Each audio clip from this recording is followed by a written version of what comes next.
Hello everyone, welcome to our channel. నేను మీ Anand Reddy sir. ఇవాళ నుంచి మీకు డైలీ కరెంట్ అఫైర్స్ అయితే ఎక్స్ప్లెయిన్ చేయబోతున్నాను. ఇవాళ క్లాస్లో మీకు ఫస్ట్ మే కరెంట్ అఫైర్స్ అయితే క్వశ్చన్స్ రూపంలో ఎక్స్ప్లెయిన్ చేయడం జరుగుతుంది.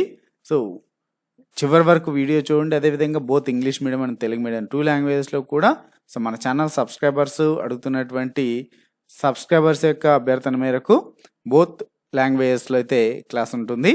అదేవిధంగా ఈ కరెంట్ అఫైర్స్ అనేవి మీకు ప్రతి కాంపిటేటివ్ ఎగ్జామ్స్కి ఏపీపీఎస్సీ అండ్ టీఎస్పీఎస్సీ ఎగ్జామ్స్తో పాటుగా రైల్వే ఎగ్జామ్స్కి అలానే బ్యాంక్ ఎగ్జామ్స్కి ఎస్ఎస్సీ ఎగ్జామ్స్కి కూడా చాలా యూస్ఫుల్ అవుతాయి. Don't miss it. ఇంకెప్పటి వరకు మన ఛానల్ని సబ్స్క్రైబ్ చేసుకుని వారు సబ్స్క్రైబ్ చేసుకుని మన ఛానల్ని సపోర్ట్ చేయండి. మరి ఫస్ట్ క్వశ్చన్ చూసినట్టయితే Indian renewable energy development agency IREDA was recently granted Navratna status by the department of public enterprises with this the total number of Navratna PSCs has become. So మనకి ఏమని ఇచ్చారంటే IREDA Indian renewable energy development ఏజెన్సీకి ఈ public sector enterprises యాక్ట్కి ఇటీవల నవరత్న హోదాను అయితే మంజూరు చేశారంటున్నారు. మరి దీంతో మొత్తం నవరత్న పబ్లిక్ సెక్టర్ ఎంటర్ప్రైజెస్ సంఖ్య ఎంత అయింది అంటున్నారండి. సో మనకు ఫస్ట్ ఆప్షన్లో 15, సెకండ్ ఆప్షన్లో 16, థర్డ్ ఆప్షన్లో 17, ఫోర్త్ ఆప్షన్లో 9 అంటున్నారు.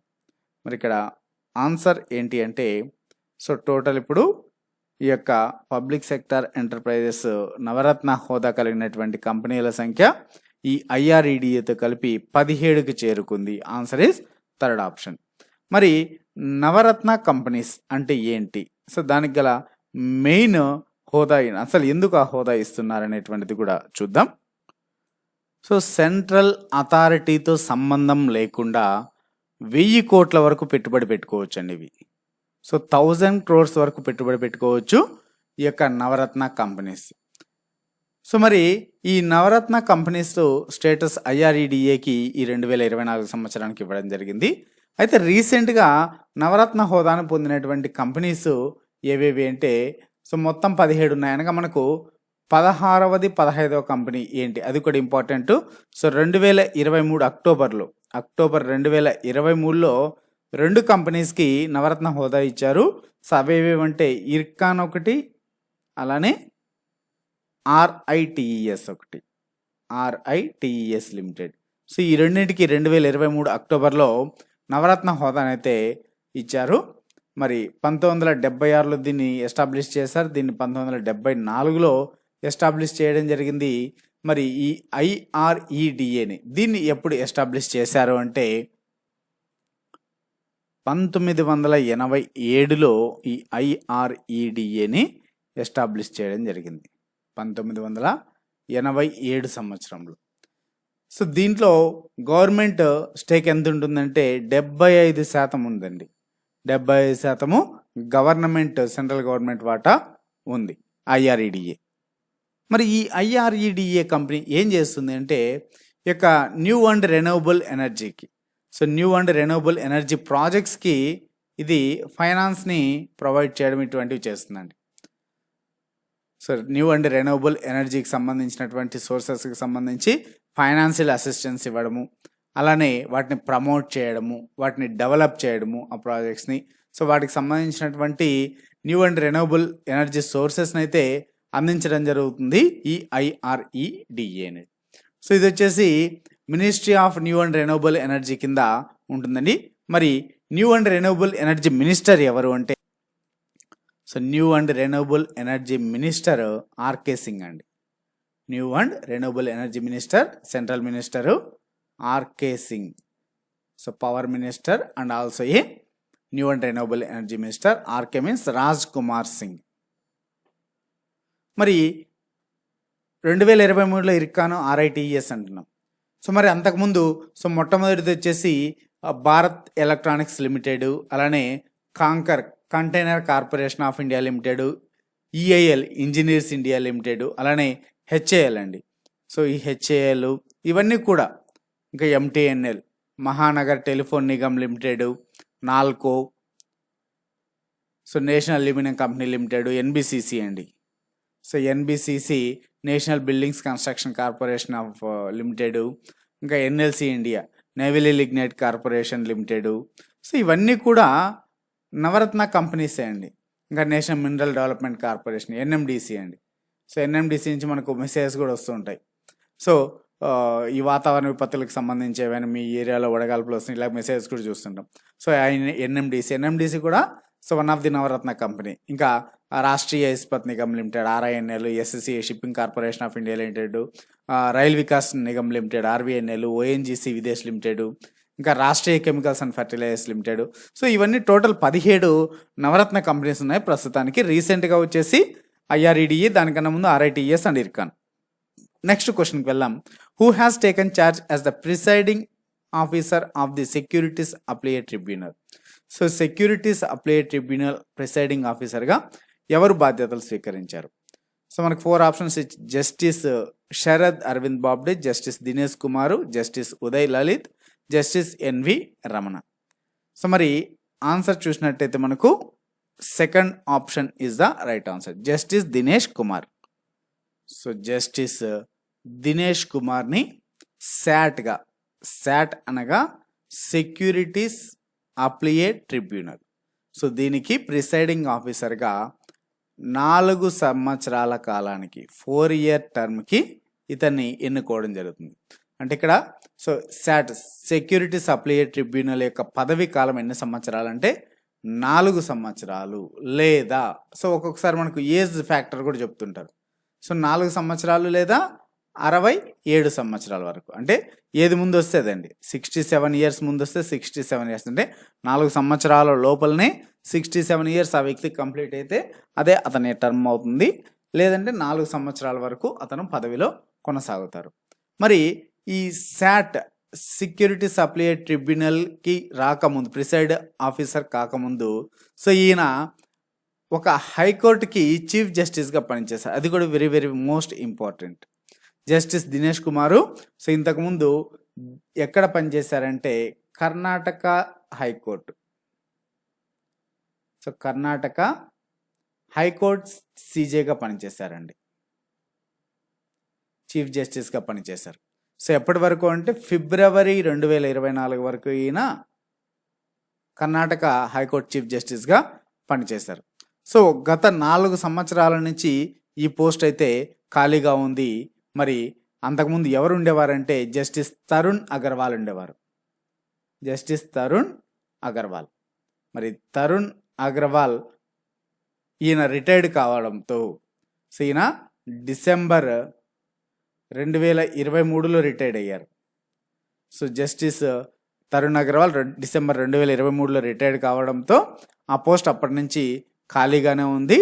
సో ఇప్పుడు రీసెంట్గా 4 నెలల తర్వాత కర్ణాటక హైకోర్టు చీఫ్ జస్టిస్గా పనిచేసినటువంటి జస్టిస్ దినేష్ కుమార్ గారిని సెక్యూరిటీస్ అప్లైడ్ ట్రిబ్యునల్ ప్రిసైడింగ్ ఆఫీసర్గా అపాయింట్ చేయడం జరిగింది. సో మరి ఇతనితో పాటుగా ఇంకొక వ్యక్తిని కూడా ఈ టెక్నికల్ మెంబర్, ఈ ట్రిబ్యునల్లో టెక్నికల్ మెంబర్గా ధీరజ్ భట్నగర్ని అపాయింట్ చేశారండి. Dheeraj Bhatnagar.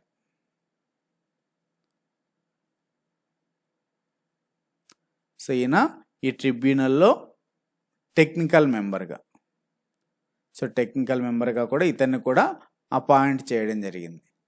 So technical member of the securities applied tribunal ఎవరు అంటే ధీరజ్ భట్నగర్. సో ఇతను కూడా 4 సంవత్సరాల కాలానికి లేదా 67 సంవత్సరాల వరకు మ్యాక్సిమం ఏది ముందు వస్తుంది. సో మరి ఇతను కూడా ఇన్కమ్ ట్యాక్స్, ఢిల్లీలో ఇన్కమ్ ట్యాక్స్ చీఫ్ కమిషనర్గా, ప్రిన్సిపల్ చీఫ్ కమిషనర్గా పనిచేశారు. అయితే మరి కొన్ని మనము సో రీసెంట్ అపాయింట్మెంట్ చూసినట్టయితే, recent appointment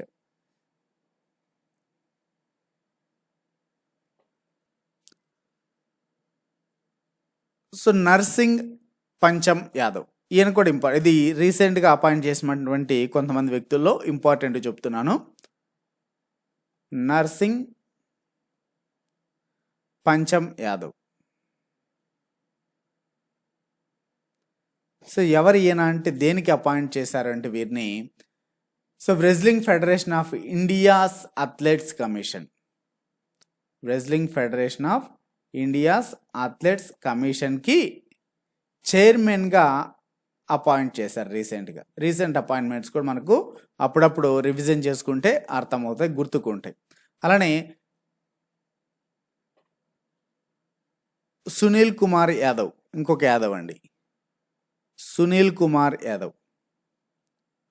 so Sunil Kumar యాదవ్ని రీసెంట్గా దేనికి అపాయింట్ చేశారు అంటే minister of housing and urban అఫైర్స్కి డైరెక్టర్గా ఇతన్ని రీసెంట్గా అపాయింట్ చేశారు. అంతేకాకుండా ఇంకొక వ్యక్తిని సిఓఓగా, చీఫ్ విజిలెన్స్ ఆఫీసర్గా మనోజ్ కుమార్ని అపాయింట్ చేశారండి. మనోజ్ కుమార్ని, ఇది కూడా వెరీ వెరీ ఇంపార్టెంట్ అండి. Manoj Kumar chief vigilance officer దేనికంటే జవహర్లాల్ నెహ్రూ పోర్ట్ అథారిటీకి అండి. జవహర్లాల్ నెహ్రూ పోర్ట్ అథారిటీకి ఈయన్ని మనోజ్ కుమార్ని రీసెంట్గా అపాయింట్ చేశారు సివిఓగా, చీఫ్ విజిలెన్స్ ఆఫీసర్గా. Next question, how much surge is forecast by the invest India for the e commerce by 2030? 2023 నాటికి ఈ కామర్స్ కోసం ఇన్వెస్ట్ ఇండియా ఎంత పెరుగుదలను అంచనా వేసింది, అంటే గ్రోత్ ఎంత ఉంది అనేసి అంచనా వేసిందని అడుగుతున్నారు. సో ఫస్ట్ ఆప్షన్ అయితే $125 billion, second option $225 billion, third option $325 billion, fourth option $425 billion. So answer చూసినట్టయితే మనకు answer is third option $325 billion. So మరి మన ఇండియా యొక్క ఈ కామర్స్ మార్కెట్ అనేది 2030 సంవత్సరం నాటికి వరల్డ్లోనే థర్డ్ ప్లేస్లో ఉండబోతుంది. World third largest e commerce ఎకానమీగా మారబోతుంది. ఇది కూడా very very very important. So 2030 నాటికి ఇండియా ఈ కామర్స్ మార్కెట్ అనేది ప్రపంచంలోనే 3వ అతిపెద్ద ఈ కామర్స్ మార్కెట్ కానున్నది.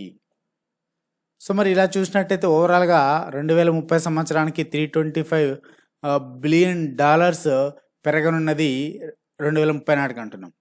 సో దీన్ని బట్టి ఓవరాల్గా మన భారతదేశ నేషనల్ డిజిటల్ ఎకానమీ అనేది ఎంతకు పోనున్నది అంటే 2030 నాటికి నేషనల్ డిజిటల్ ఎకానమీ. సో ఓవరాల్గా $800 బిలియన్ పెరగనున్నదండి. $800 బిలియన్ పెరగనున్నది. సో కాబట్టి ప్రజెంట్ వచ్చేసి సో ఓవరాల్గా present online shopping market, so online shopping market వచ్చేసి 7% ఉందండి.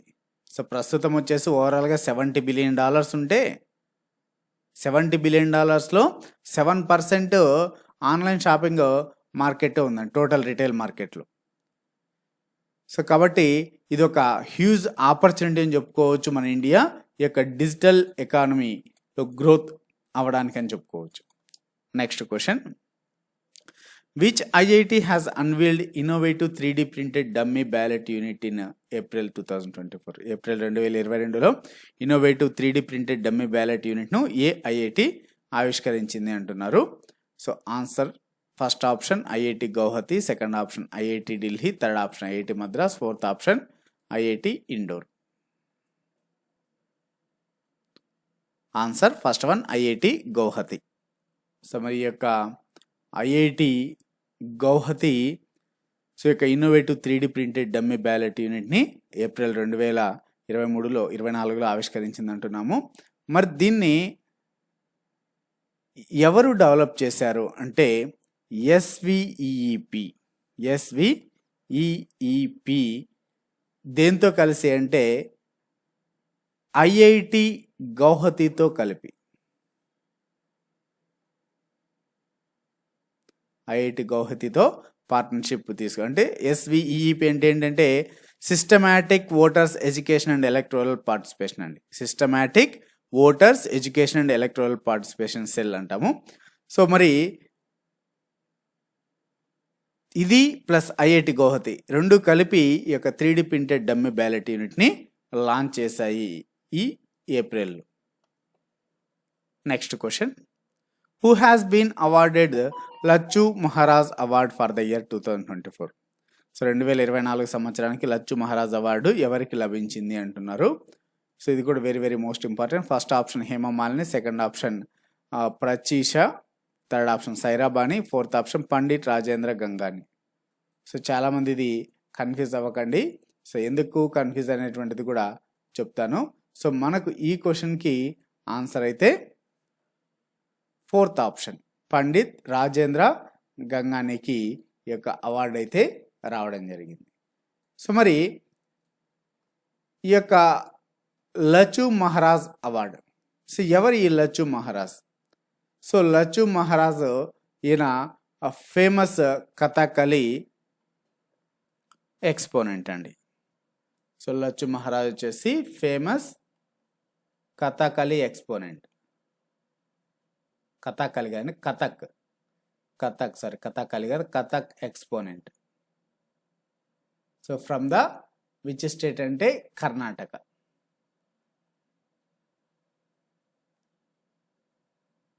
సారీ అండి, కర్ణాటక కాదు, ఉత్తరప్రదేశ్. సో ఉత్తరప్రదేశ్ లక్నోకి చెందినటువంటి ఫేమస్ కథక్ ఎక్స్పోనెంట్ లచ్చు మహారాజ్. ఈయన పేరు మీదనే ఈ అవార్డ్స్ అయితే ఇస్తున్నారు. మరి ఈ 2024 సంవత్సరానికి ఎవరికి ఇవ్వనున్నారంటే పండిట్ రాజేంద్ర గంగానికి. సో యాక్చువల్గా ఈ అవార్డు ఎప్పుడు ఇవ్వనున్నారంటే ఆగస్టు 31 2024లో ఇవ్వనున్నారు. 2024 ఆగస్టు 31వ తేదీన ఇవ్వనున్నారు. ఎక్కడంటే ఉత్తరప్రదేశ్ లక్నోలో జరిగేటువంటి ఒక ఫంక్షన్లో ఇవ్వనున్నారు. అయితే మరి దీన్ని ఈ యొక్క అవార్డుని 2014 నుంచి ఇప్పటి వరకు ఇవ్వలేదండి. సో ఆఫ్టర్ 2014 నుంచి ఇప్పటి వరకు ఒక్కసారి కూడా ఇవ్వలేదు. మరి అప్పటి నుంచి ఇవ్వనటువంటి అవార్డ్స్ ఒకేసారి ఈ 10 సంవత్సరాలకి 10 ఇయర్స్కి 10 పర్సనాలిటీస్కి ఇవ్వడం జరిగింది. అయితే ఇంకొకటి ఏంటంటే 2020లో అయితే ఎవరికి ప్రకటించలేదండి. 2020లో ఎవరికి ప్రకటించలేదు due to the COVID-19. So COVID-19 కారణంగా 2020కి అయితే ఎవరికి ఇవ్వలేదు. కానీ సో 2014 తర్వాత ఎవరికి ఇవ్వలేదు. సో జస్ట్ ఇక్కడ ఆయా సంవత్సరాలకి ఎవరెవరికి ఇవ్వనున్నారనేది ఇప్పుడు ప్రకటించారు. కాబట్టి సో మరి ఆ లిస్ట్ మొత్తం చూసినట్టయితే ఓవరాల్గా సో ఇప్పటికీ ఈ 10 మందికి ఇస్తున్నారు. ఆ లిస్ట్ కూడా ఒకసారి మనము చూద్దాము. సో ఒకరు వచ్చేసి ఇక్కడ ఉన్నటువంటి వాళ్ళలో హేమమాలిని. సో ఇక్కడ హేమమాలినికి సో ఏ సంవత్సరానికైనా 2018 సంవత్సరానికి ఈ అవార్డు ఇవ్వనున్నారు. అలానే ప్రచీష. సో ప్రచీషకు వచ్చేసి 2022 సంవత్సరానికి. మరి సైరాబానికి వచ్చేసి 2019 సంవత్సరానికి. సో ఇంకా పండిట్ రాజేంద్ర గంగానికి 2024. సో మిగిలినటువంటి వ్యక్తులు వచ్చేసి ఉమాశర్మ. సో ఉమాశర్మకి 2015 సంవత్సరానికి. అదేవిధంగా రమా విద్యానాథన్కి వచ్చేసి 2016 సంవత్సరానికి. 2017 వచ్చేసి ఉమా డోగ్రా.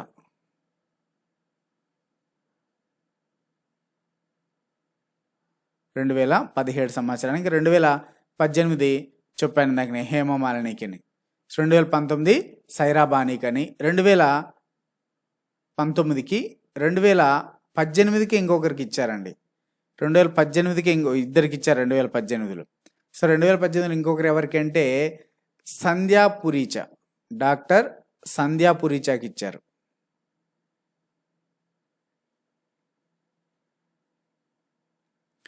సో ఇక్కడ ఈమె కొంచెం ఇంపార్టెంట్ అని అడగచ్చు. ఎందుకంటే అందరికీ కూడా ఇప్పటివరకు ఇచ్చినటువంటి వాళ్ళందరికీ కూడా సో 10 మందిని ప్రకటించింటే 9 మందికి కూడా కథక్ ఎక్స్పోనెంట్స్కే మరి కథక్ సంబంధించి కథక్ డ్యాన్స్కి ఇచ్చారు. మరి ఈమె వచ్చేసి ఓన్లీ భరతనాట్యం. సో భరతనాట్యంలో ఈమెకి ఇవ్వడం జరిగింది సంధ్యా పురీచ. కాబట్టి సో ఇది ఒకటి మెయిన్ ఇంపార్టెంట్ సపరేట్గా ఉంది కాబట్టి సో ఆడ్ వన్ అవుట్ కింద కూడా మనకు చెప్పుకోవచ్చు. So Sandhya Purecha so in the form of dance form Bharatanatyam.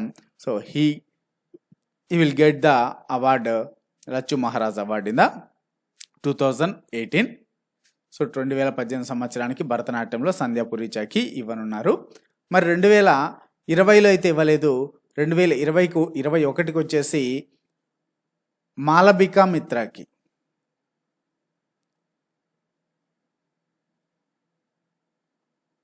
So Malavika మిత్రాకి 2021 సంవత్సరానికి. సో 2022 చెప్పాను. ఇక్కడ సెకండ్ ఆప్షన్లో ఇచ్చారు ప్రచీష. మరి 2023 సంవత్సరానికి వచ్చేసి అషీం బంధు భట్టాచార్య. అషీం బంధు భట్టాచార్య.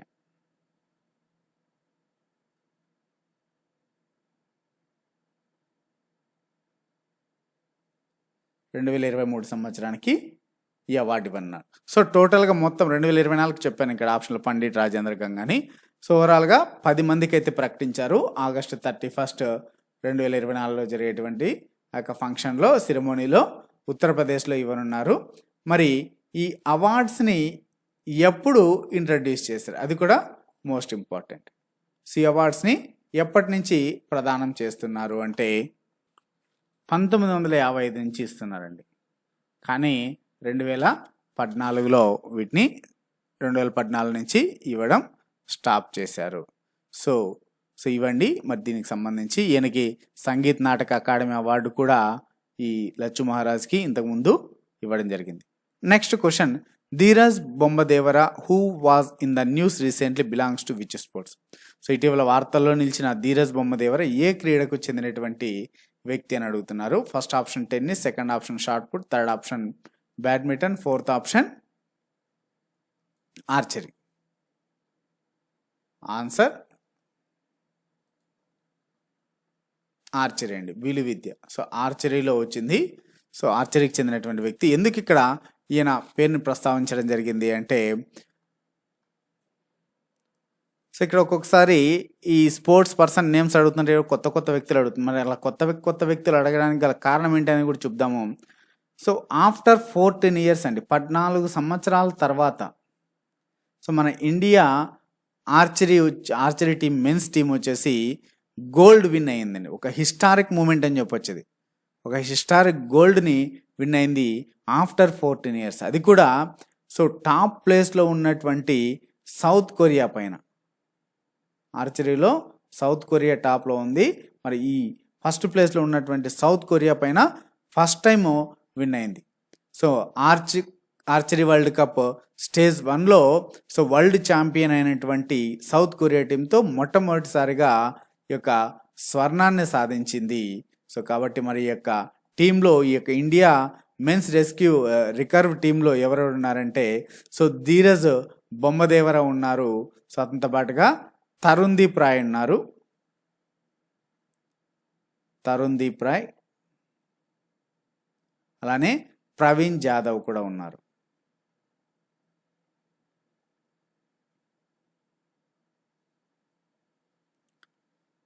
ఈ యొక్క ఇండియా మెన్స్ రికర్వ్ ఆర్చరీ టీంలో.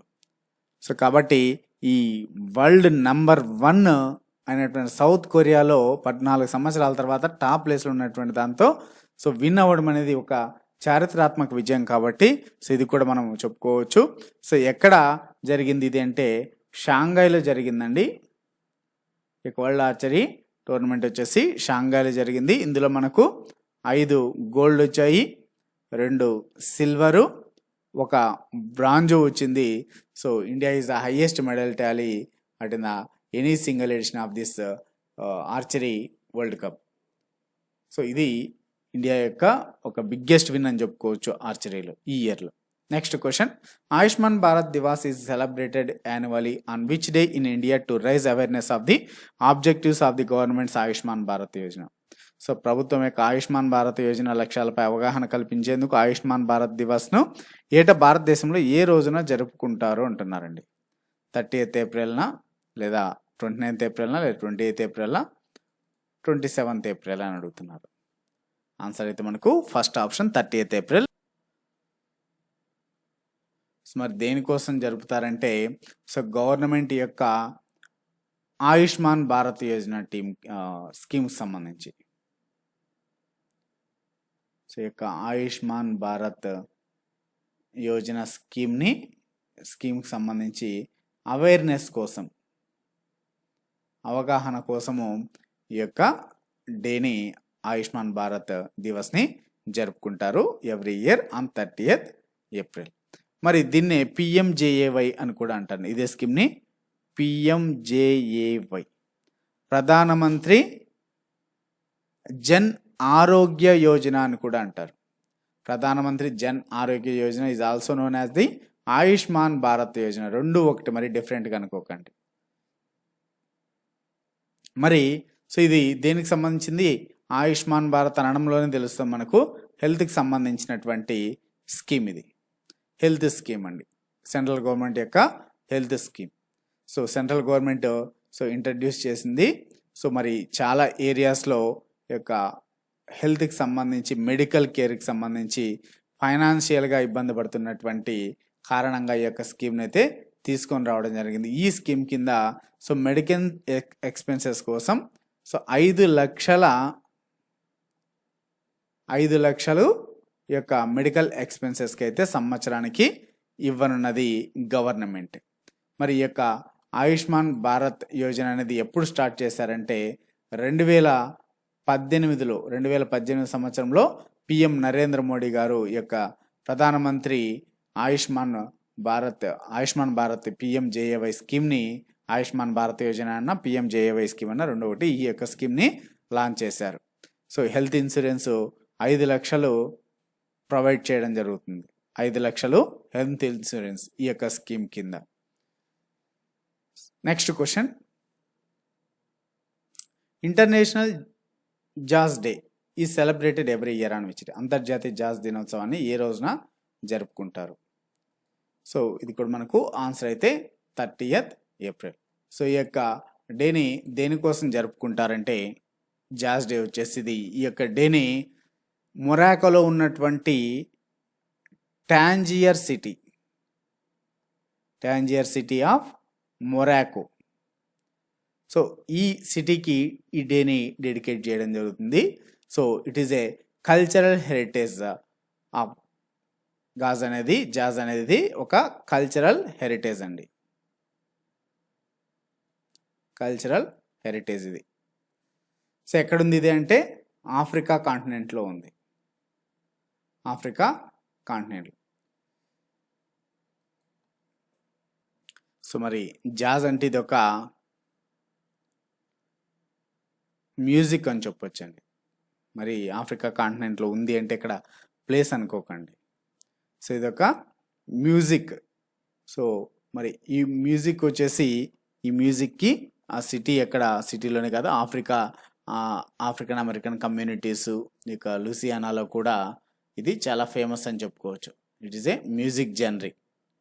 It is like as a traditional and it is also a popular music jazz. మరి దానికి గుర్తుగానే ప్రతి సంవత్సరము ఏప్రిల్ 30వ తేదీన జరుపుకుంటారు. నెక్స్ట్ క్వశ్చన్,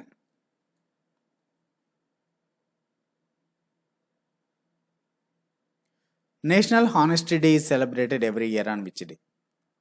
నేషనల్ హానెస్టీ డేని, జాతీయ నిజాయితీ దినోత్సవాన్ని ప్రతి సంవత్సరం ఏ రోజున జరుపుకుంటారు అంటే ఏప్రిల్ 30వ తేదీన జరుపుకుంటారు. ఇక్కడ హానెస్టీ డే అంటే ఏంటి? హానెస్టీ డే ఎందుకు జరుపుకుంటారంటే, చూడండి, మనకు ఒక నిజాయితీకి లేదంటే నమ్మకానికి ఒక గుర్తుగా కావచ్చు, నమ్మకాన్ని ప్రమోట్ చేయడానికి కావచ్చు, ఈ డేని జరుపుకుంటారని చెప్పుకోవచ్చు. అది కూడా ఏప్రిల్ 30 ఎందుకు జరుపుకుంటారంటే, ఏప్రిల్ 1 వచ్చేసి ఏప్రిల్ ఫూల్స్ డే. అంటే అదొక ఫూల్ని చేయడం లాంటిది, జోక్ లాగా, ఒక డిసిప్షన్ లాగా.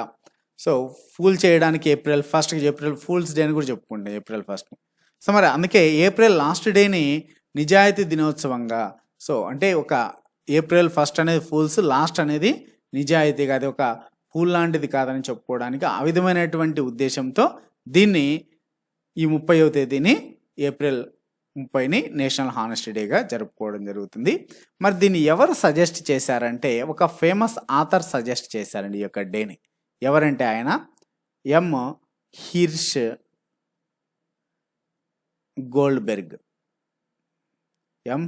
గోల్డ్బెర్గ్ అనేటువంటి ఆథర్ అయిన. మరి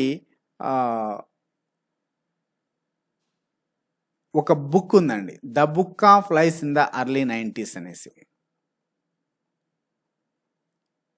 the book of lies in the early 1990s అని. ఈ బుక్ ఆథర్ అయిన the book of lies in the early 1990s. So ఈయన ఈ హానెస్టీ డేని మొట్టమొదటిగా సజెస్ట్ చేశారు. సో కాబట్టి ఎవ్రీ ఇయర్ ఈ డేని నేషనల్ హానెస్టీ డేగా జరుపుకుంటారు. సో ఇవండి మరి ఈ రోజుకి సంబంధించినటువంటి important current affairs MCQs with explanation. So మరి డైలీ కూడా మీకు ఇదే విధంగా క్వశ్చన్స్ విత్ ఎక్స్ప్లెనేషన్ ఉంటుంది. వీలైతే మీకు మీ యొక్క ఫ్రెండ్స్తో కూడా షేర్ చేసుకోండి. చాలా ఇంపార్టెంట్ కంటెంట్, ప్రతి కాంపిటేటివ్ ఎగ్జామ్కి కూడా చాలా యూస్ఫుల్ అవుతుంది. Don't miss this daily classes. ఒకవేళ ఏదైనా మిస్ అయినా కూడా ఆ నెక్స్ట్ డే కలిపి ఆ రెండు ఒకే రోజు ఎక్స్ప్లెయిన్ చేయడం జరుగుతుంది. అదేవిధంగా మన ఛానల్లో మీకు అన్ని కాంపిటేటివ్ ఎగ్జామ్స్కి ఉపయోగపడేటువంటి వీడియోస్ చేయడం జరుగుతుంది. కాబట్టి వీడియోని చూస్తున్న ప్రతి ఒక్కరూ మన ఛానల్ని సబ్స్క్రైబ్ చేసుకొని వీడియోని లైక్ చేయండి.